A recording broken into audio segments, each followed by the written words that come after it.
Olá, povo de Deus, tudo bem com vocês? Vocês estão na nossa série sobre a carta de Paulo aos Romanos, prontos para mais um capítulo na nossa jornada por essa carta tão poderosa que já transformou tantas vidas? Eu quero que você crie expectativa, meu irmão, porque o tema de hoje é fantástico. Vamos juntos em busca desse Deus maravilhoso que se revela através da sua palavra e é poderoso para transformar a minha e a sua vida?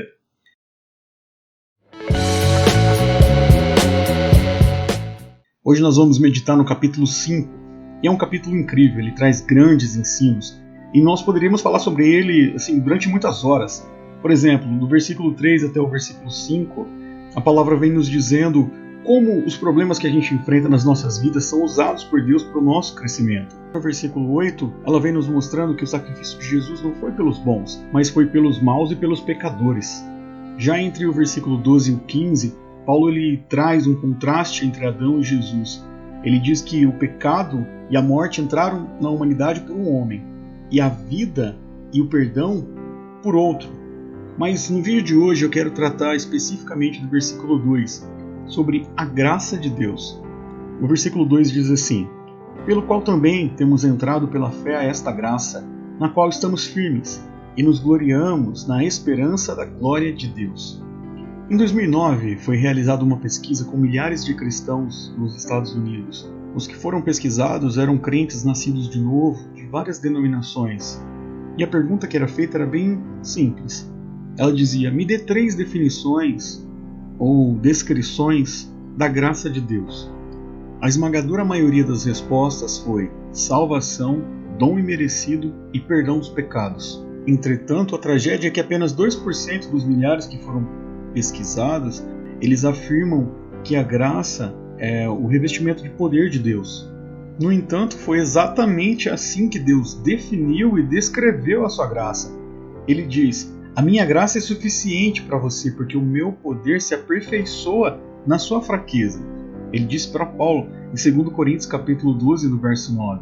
Deus se refere à sua graça como seu revestimento de poder. E a palavra fraqueza significa literalmente incapacidade.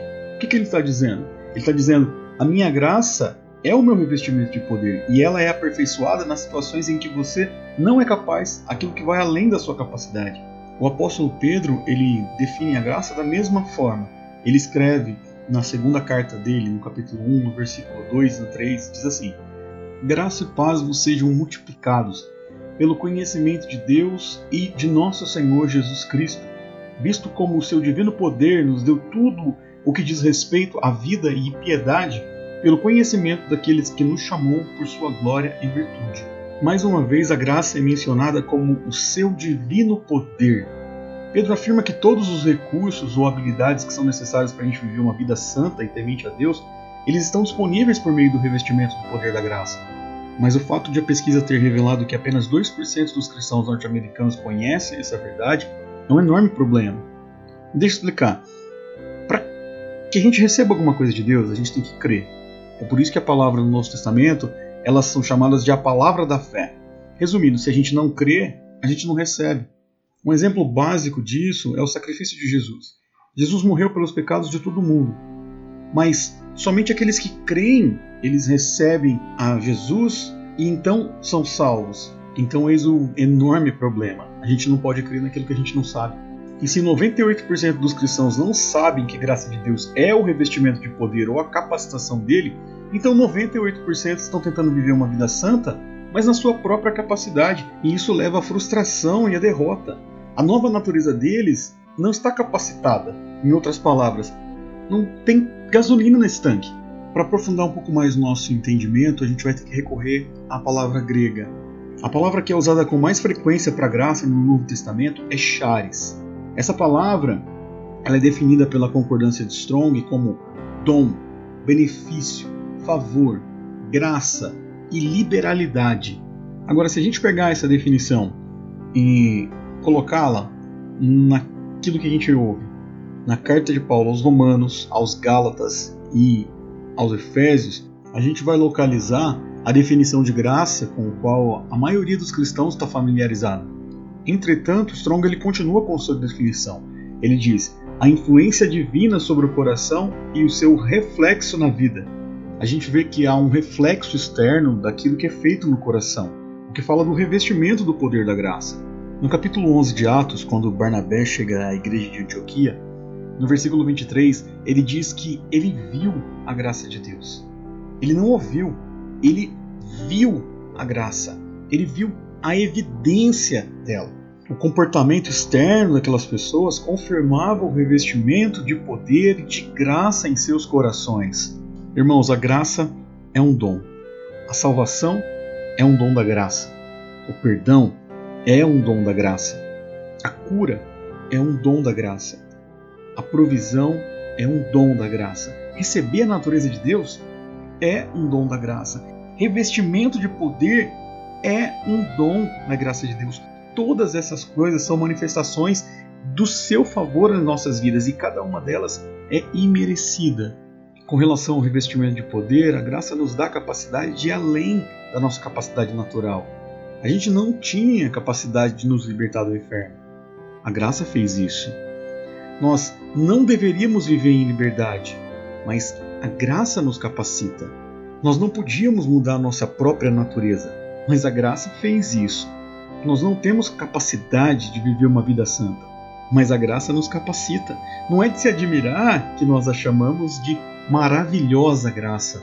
E ainda cantamos: maravilhosa graça, teu infinito amor. A graça é maravilhosa. A capacitação que a graça nos proporciona, ela vai além da área espiritual. Ela atinge todas as áreas da nossa vida. A nossa vida profissional, nossa vida intelectual, os nossos relacionamentos. Eu vou parafrasear aqui uma frase do Ed Renekiewicz, que diz: a graça toda para o homem todo e para todo homem. A graça toda, ela fala da plenitude da graça. Para todo homem, todas as pessoas têm acesso. E para o homem todo, para todas as áreas, não particionado. Não somente uma parte, mas para todas as áreas da minha vida e da tua vida. A gente sabe que existem pessoas que extrapolam o que a graça é. Por exemplo, a gente sabe que ela não é. A graça não é a liberação para que a gente viva uma vida de pecados, como os adeptos da hipergraça vivem anunciando e pregando por aí. A graça completa é a manifestação do poder e do amor de Deus e ela está acessível a todas as pessoas. Basta você querer e buscar. Sempre que eu vou falar sobre a graça, eu gosto de usar a analogia do presente. A gente sabe que a maioria das pessoas vão definir graça como o dom imerecido de Deus. E isso está correto. Em inglês, a palavra dom é gift. E gift também é traduzido como presente, né? Então eu quero que você imagine que você recebeu uma grande caixa de presente.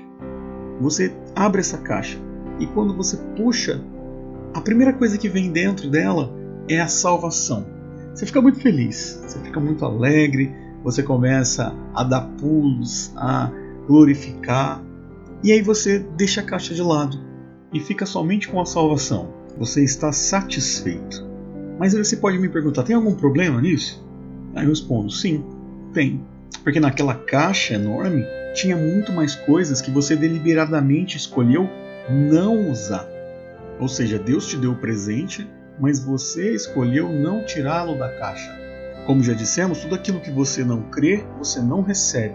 E tudo aquilo que você não recebe, você não usufrui. Essa maravilhosa graça de Deus tem o poder de transformar a tua história. Tem o poder de mudar a sua vida profissional. Quem você é dentro do seu trabalho. Como você se comporta em relação à sua atividade no dia a dia. Como você se comporta dentro do teu casamento. Como você se comporta com relação aos seus filhos, aos seus irmãos, aos seus pais. Como você se comporta com relação às dificuldades da vida. Como você se comporta com relação ao pecado. Tudo isso está disponível. A graça completa está disponível para mim e para você. Tome posse dela por completo e viva a vida extraordinária que Deus tem para você. Meu irmão, eu oro para que você tenha uma experiência tremenda, uma experiência particular com o Senhor enquanto você medita na carta aos Romanos.